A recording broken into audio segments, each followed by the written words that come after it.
SNAB, where we make A-level biology as simple as a cell. So today we're understanding how the arrangement of cellulose microfibrils and secondary thickening plant cell walls contribute to the physical properties of xylem vessels and sclerenchyma fibers in plant fibers that can be exploited by humans. Cell growth is complete. Some plant cells deposit a secondary cell wall, and this wall is thicker than the primary wall and located inside the primary wall and is rich in cellulose microfibrils and often lignin.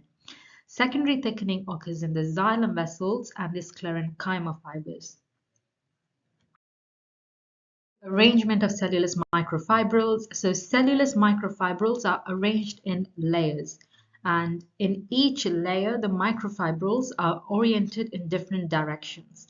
And this crisscross arrangement increases tensile strength, prevents tearing under tension, and it enhances rigidity. So now to look at the structural features of xylem vessels. So xylem vessels are long, hollow tubes formed from dead cells. Again, this is a really important slide for you to know.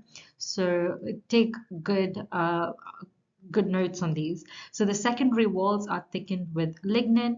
So there are different types of patterns that can be involved in the thickening of the xylem vessels. So they can be spiral. So this is when lignin is deposited in a continuous helix.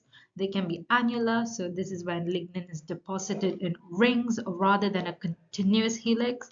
And then you have reticulate. So lignin is deposited in a network or mesh-like pattern.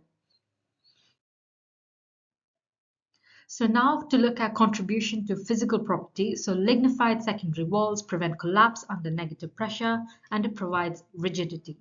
So spiral thickening allows some flexibility during growth and it enables efficient water transport and mechanical support.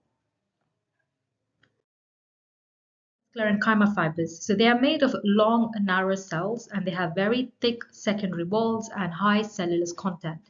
So they are often lignified and the cells are dead at maturity, just like you would see in the xylem vessels. And it provides high tensile strength and are very resistant to stretching. So, and it also provides mechanical support to tissues.